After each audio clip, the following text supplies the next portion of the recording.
भाभी, आपने मेरे पापा को खाने के लिए तरसा दिया। एक दिल छू लेने वाली कहानी। सुरेश जी के दो बेटे थे। दोनों बेटे बाप का बहुत ख्याल रखते थे। सुरेश जी की पत्नी बहुत पहले ही इस दुनिया से चल बसी थी।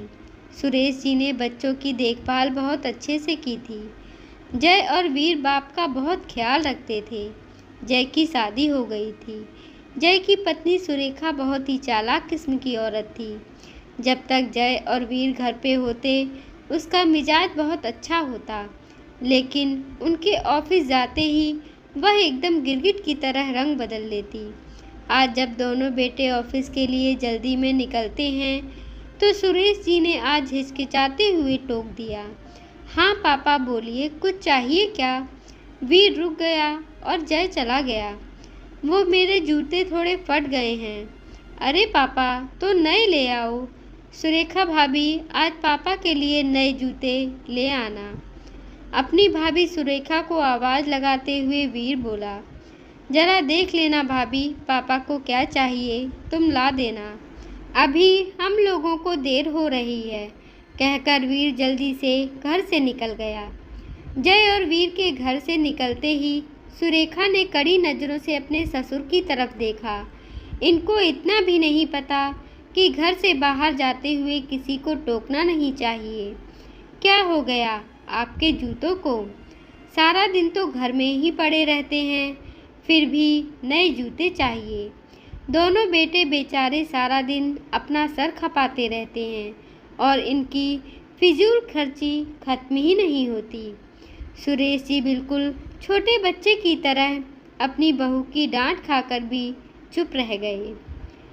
इतना बखेड़ा होने के बाद भी सुरेश जी के नए जूते तो नहीं आए और न ही दोनों बेटों ने इस ओर ध्यान दिया, क्योंकि जय अपनी पत्नी पर और वीर को अपनी भाभी पर अंधविश्वास था कि वो उसके पिता का बहुत ध्यान रखती है। ऐसा हो भी क्यों ना, क्योंकि जब तक दोनों भाई घर में रहते थे तो सुरेखा अपने ससुर के साथ बहुत अच्छा व्यवहार करती थी। देवर और पति को दिखा दिखा कर अपने ससुर के लिए चाय नाश्ता बनाती थी। इसी विश्वास में आकर घर की सारी बागडोर जय ने अपनी पत्नी के हाथों में सौंप रखी थी।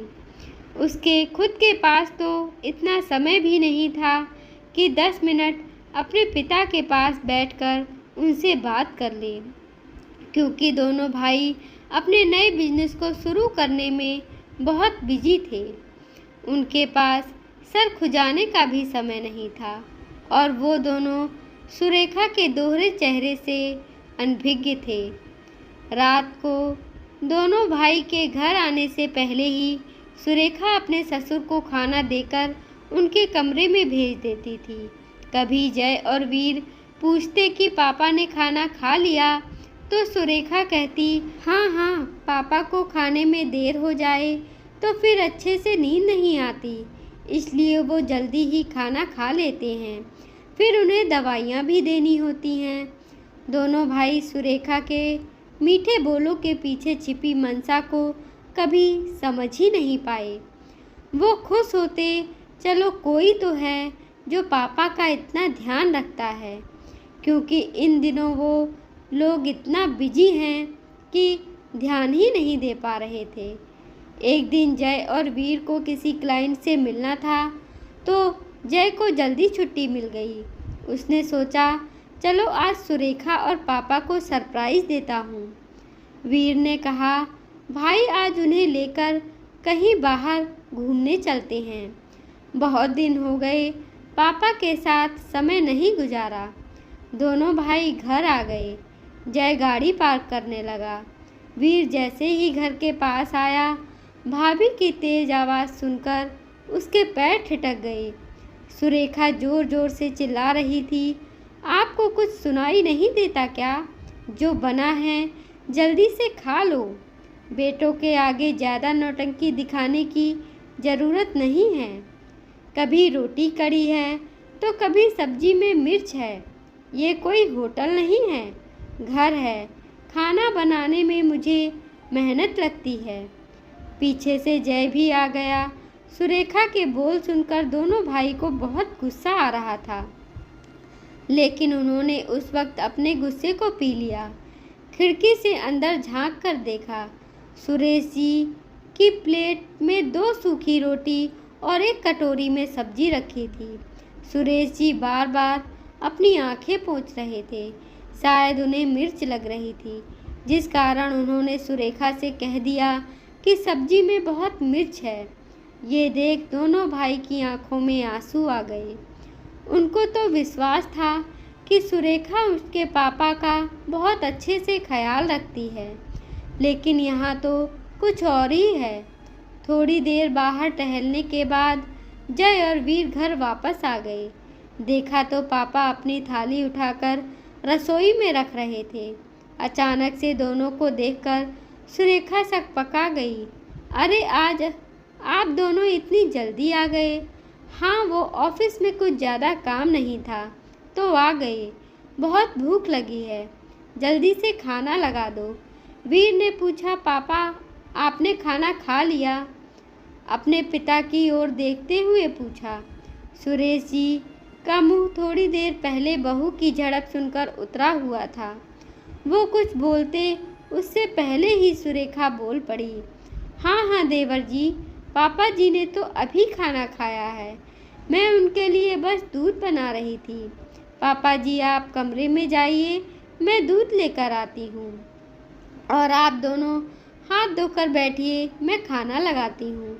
फटाफट दोनों की थाली लगाने लगी। 2 सब्जियाँ, सलाद, अचार और गर्म गर्म फुलके रखकर सुरेखा ने जय और वीर की थाली लगा दी।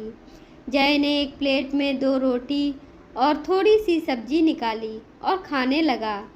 सुरेखा हिचकिचाते हुए बोली, ये आप कैसे खाना खा रहे हैं? और देवर जी आप क्या सोच रहे हैं? आप खाना नहीं खा रहे? इतना कुछ बनाया है तो अच्छे से खाते क्यों नहीं? हम दोनों भाई तो देख रहे थे कि पापा रोज कैसा खाना खाते हैं, जो तुम उन्हें हमारे आने से पहले बड़े प्यार से खिला रही थी। जय की बात सुनकर सुरेखा को काटो तो खून नहीं जी, वो सुरेखा हकलाने लगी। जय लाल आंखों से सुरेखा को देख रहा था। वीर बोला, भाभी हमने आप पर विश्वास किया और आप हमारे पापा के साथ ऐसा व्यवहार करती हो। अरे आज हम दोनों जो कुछ भी हैं उन्हीं की बदौलत हैं। जय बोला, तुम्हारी हिम्मत कैसे हुई मेरे पापा से ऐसे बात करने की? मैं तुम्हें पापा के सामने बेइज्जत नहीं करना चाहता था, इसलिए तुम्हें समझा रहा हूँ। आज के बाद पापा रोज हम दोनों के साथ खाना खाएंगे। दरअसल गलती तो हम भाइयों की ही है, जो हम अपने पापा को थोड़ा सा समय भी नहीं दे पाए। सुरेखा डर से कांप रही थी, क्योंकि आज उसका दोहरा चेहरा उसके पति और देवर के सामने आ चुका था। दोनों भाई उसी समय अपने पापा के कमरे में गए। उनका हाथ अपने हाथों में लेकर बोले, पापा हमें माफ़ कर दीजिए। हम आपकी तकलीफ़ समझ ही नहीं पाए, लेकिन आज के बाद आपको शिकायत का मौका नहीं देंगे। आपको किसी भी चीज़ की ज़रूरत हो या कोई भी तकलीफ़ हो तो हमें बेझिझक कहिए। और हाँ, आज के बाद बाप बेटे एक साथ खाना खाएंगे। सुरेश जी भीगी पलकों से अपने बेटों के सिर पर हाथ फेर रहे थे।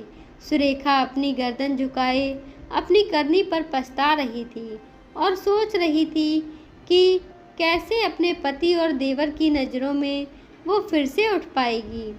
वो इतना कैसे गिर गई? क्या उसकी जगह मेरे पिता होते तो भी मैं ऐसा करती?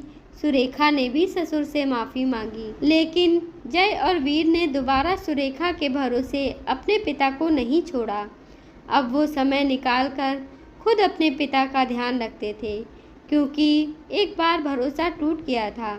अब दोबारा वो ऐसा नहीं करना चाहते थे। सुरेश जी को अब हर समय ताज़ा खाना खाने को मिलता था।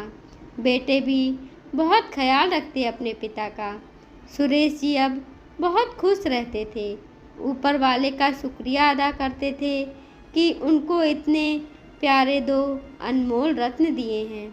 धन्यवाद दोस्तों। आपको यह कहानी कैसी लगी कमेंट बॉक्स में ज़रूर कमेंट करें और कृपया हमारे चैनल को लाइक करें, शेयर करें, सब्सक्राइब करें।